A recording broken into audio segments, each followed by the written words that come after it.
大家好，我是小林。筷子，秦时称家，汉时称柱，一直到了明朝时才被称之为筷子。目前已有考证的筷子是距今3000多年前的商朝。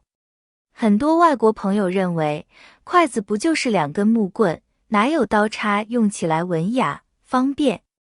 其实，细心的朋友会发现，筷子的上端粗，下端细，这是寓意厚积薄发。其次，筷子的上端方，下端圆，则寓意坚守原则，为人处事外圆内方。不仅如此，使用筷子时，可以带动手指、手腕、胳膊、肩膀等多个部位，尤其是筷子不想刀叉，它需要一定的练习，才能把圆溜溜的食物夹起来，所以使用筷子也是手脑并用。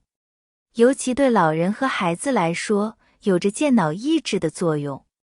一般来说，咱们国家最习惯用的筷子多为木质的，木质的筷子防滑，价格实惠，但是这种筷子却容易发霉，尤其在炎热的夏天，如果清洗完筷子后没有及时的沥干水分，只要1-2天的时间，筷子就会产生大量的霉菌。平常是咱们吃饭必备不可少的一种工具，每天我们吃饭必须用到筷子，筷子一天我们要用到好几次，如果筷子不经常清洗的话，筷子会发霉，筷子会生一些细菌，所以筷子我们要经常的清洗一下。但是筷子清洗的时候，简单只用水煮是不可能把筷子上面的细菌给杀除的。今天分享一个清洗筷子的小妙招，清洗的筷子快速而且又简单，清洗的筷子非常的干净，我们用的也非常的放心。我们跟着视频一起来看一下吧。首先准备一个大一点的洗菜盆，把我们要清洗的筷子放入到盆中。清洗筷子之前，我们就先加上1勺食盐，食盐能很好的起到一个杀菌消毒的作用，然后再加一些小苏打，小苏打能很好的去除筷子上面脏东西，它的清洗能力是非常强的。然后再加入白醋，白醋和小苏打混合在一起，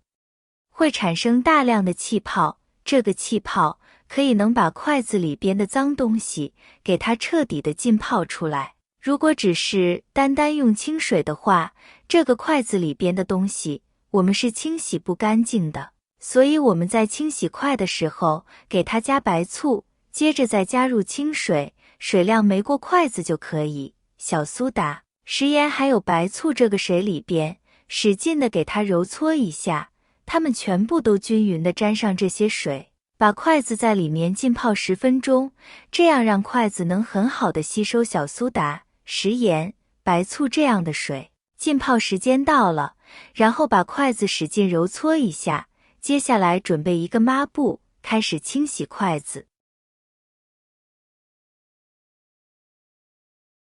这个筷子一定要一根一根的清洗，千万不要一大把这样清洗，一大把这样清洗的话，只会洗到外边的筷子，中间的筷子是根本洗不到的。说明我们洗筷子的时候要一根一根洗，洗筷子的同时还要把这个筷子头会清洗一下。一般人洗筷子这个筷子头都不会清洗，这个筷子头是沾了非常多的细菌的，所以这个筷子头一定要好好清洗干净，还有筷子这个底部也要给它清洗干净。我们不要怕麻烦哦，筷子是我们吃饭必备的工具，如果我们连自己的吃饭工具都不清洗不干净的话，那么你想想吃到肚子里还能干净吗？所以呢，一定要把筷子好好的清洗，清洗非常的干净的，全部清洗干净。我们把筷子抓住，再用抹布把这个筷子头铺到上面，再用抹布再给它清洗一下筷子头，还有它的底部，这样我们的筷子就清洗干净了。然后用清水把筷子再好好清洗2遍，筷子清洗干净后，我们把筷子捞出来。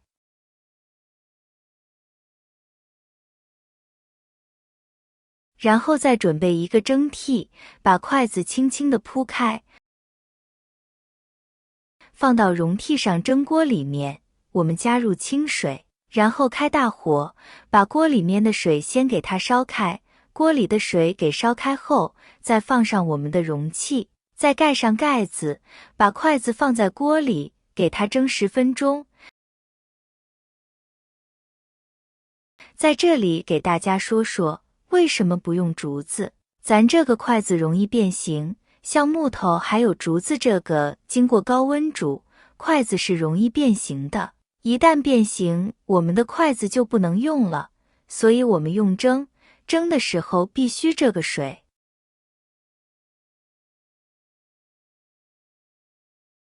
先烧开了之后才能去把筷子放到笼屉上去蒸，千万不要凉水下锅。凉水下锅蒸的话，凉水里有代谢的细菌，那样会对筷子进行2次污染，所以水必须先烧开的，然后再上炉蒸6分钟，时间不要太久，6分钟就可以了。时间到了之后，上面的这个蒸汽就可以彻底能把筷子上面细菌给它全部杀灭，特别是大肠杆菌。这个大肠杆菌，我们如果人经常食用的话，会造成腹泻拉肚子。时间到了，把火先关掉。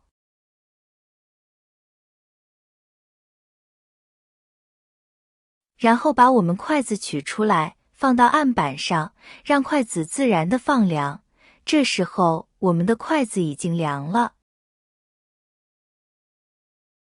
把筷子取出来，大家可以看一下，我们的筷子多么的干净啊！筷子没有一点脏的，这样筷子蒸出来它也不会变形。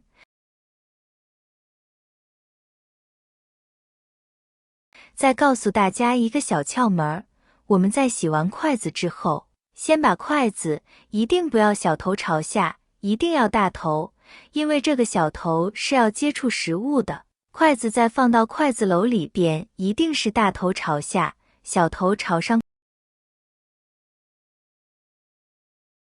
筷子我们用10天就要清洗一下，为了我们的健康。今天清洗筷子的小技巧就分享给大家了，喜欢的话收藏起来试试吧。好了，亲爱的朋友们，今天的视频就分享到这里了，我们下次视频再见。